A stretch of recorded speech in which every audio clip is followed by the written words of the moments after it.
In the late 1960s, a group of researchers conducted a test that so many of us have heard before, the marshmallow test. The idea was simple. A group of scientists placed a kid in a room with a single marshmallow on a plate and gave them a choice. Either eat this now, or if you can wait just a few minutes without eating that marshmallow, we'll give you another one. Another one. Another one. Another one. The test focused overall on self-control and proposed that those who had the marshmallow now rather than later had low self-control and discipline. In the self-help world, this test has been implied or talked about by gurus to push a lot of advice around gaining self-control, discipline, or encouraging delayed gratification. A lot of this advice is well-meaning, I'm sure, but as I talked about lately, self-help has some big problems with it. This is the worst!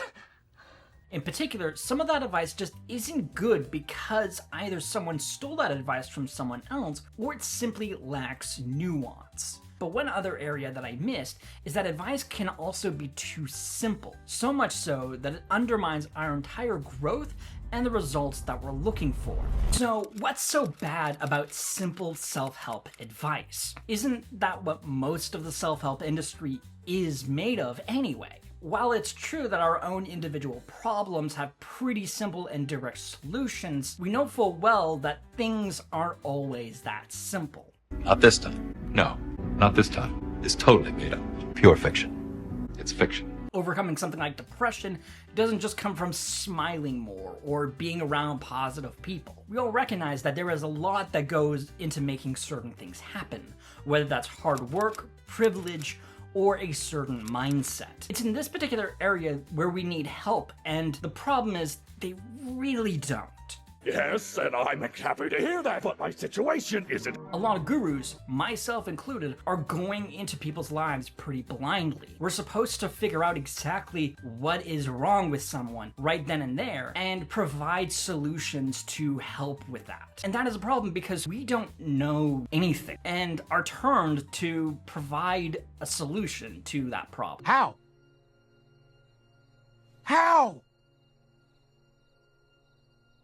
How? I don't know! For a lot of gurus, this leads to the safe bet of making these broad and sweeping and generalized ideas. It's a common roadblock to self-help advice that it lacks nuance to people's own individual situations. And while people shouldn't take a guru's words entirely, it often does for a few reasons I'll get into right now. One of the big reasons is the fact that it works, and it works very well. In today's fast-paced society and short attention spans, people want answers delivered faster, and they want their processes to be as simple and precise as possible. And while there is definitely a case to be said about keeping systems and our growth very simple, the actual means of making that happen typically take longer. I don't know. I never thought I'd get this far. But instead of coming to terms with that, we often turn to quick advice and we're willing to put our trust into that person as well. So much so we're willing to subscribe to their channel, buy their books, or attend seminars, giving them money just to fix the problem and look for snappy solutions. I am inevitable. Bruh.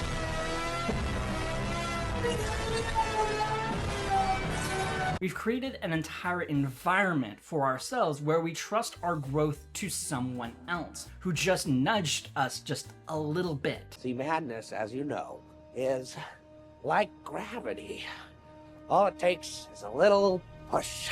But this behavior also creates this problem for the guru because clearly what they're doing is working, and so there isn't much incentive to change their strategies.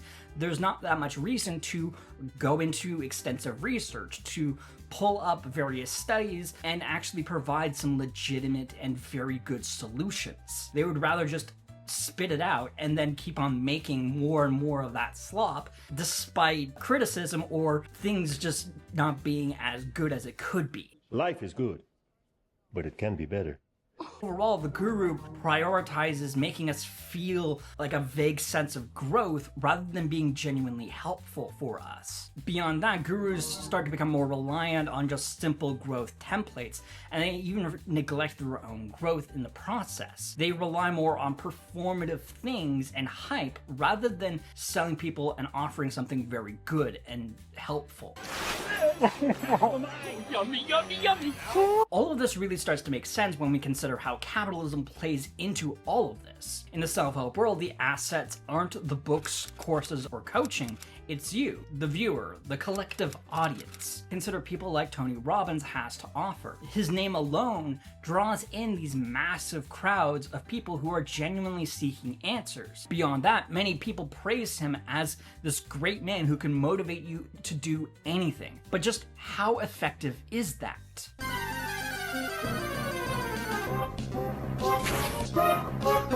They ask you how you are, you just have to say that you're fine. There is no denying that Tony Robbins has helped people and has improved people's lives with his coaching and seminars. But if he only improves the lives of a handful of people out of the thousands that attends his seminar, that's not as impressive as it sounds. But that aside, it's easy to see why Robbins leans into the sort of tactics that he has right now, where he encourages people to dance and chant and overall make the seminar more of a performance and like you're attending a concert rather than a seminar. His name has weight, specifically in his ability to fill a room and not the actual advice or ideas he proposes to address the real problems. And when your business and branding is built around that, the idea of people moving on and fixing their lives is a terrifying notion to gurus like Robbins.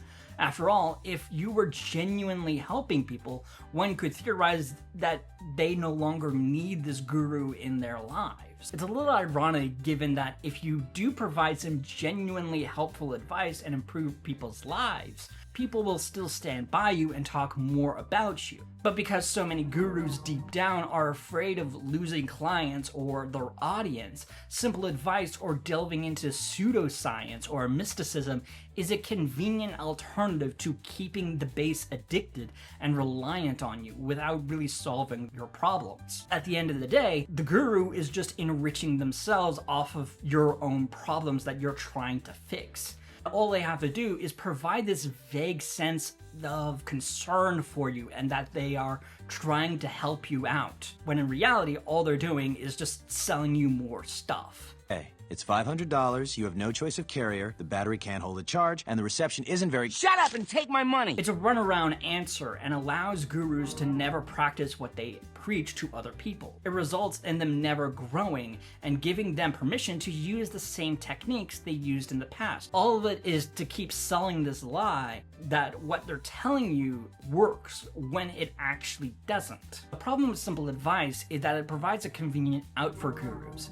It soothes their worry over ever growing and improving themselves. It normalizes this idea that you've spent your time growing and you no longer have to do that. But the thing with self-help is that it's a constant thing. While the idea isn't always to be optimizing our lives more and more, it's about building the life we want and being the person we want to be to experience that. Core thing is that we need to be looking beyond just our own individual selves and what we can just do on our own.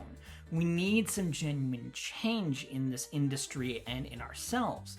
And the best way to be doing that is to be helping one another over just ourselves. Summon one another as spirits, cross the gaps between the worlds, and engage in jolly cooperation. What this means in practice is whenever we make an improvement in our lives, we pass it along to another person along the way. If you want to create something, go out and make it and share it with people. If you see other people doubting their skills or abilities, comfort them and support them. Start taking your growth seriously. Yes, the path to success can easily be spoken out in simple advice, but take some time to explore it to the fullest. Make your path personable. Make it authentically you. And that can make all the difference. Thank you guys so much for watching the entirety of this video. If you enjoyed this video at any capacity, don't forget to leave a like on this video and also to subscribe to this channel for more content in the future.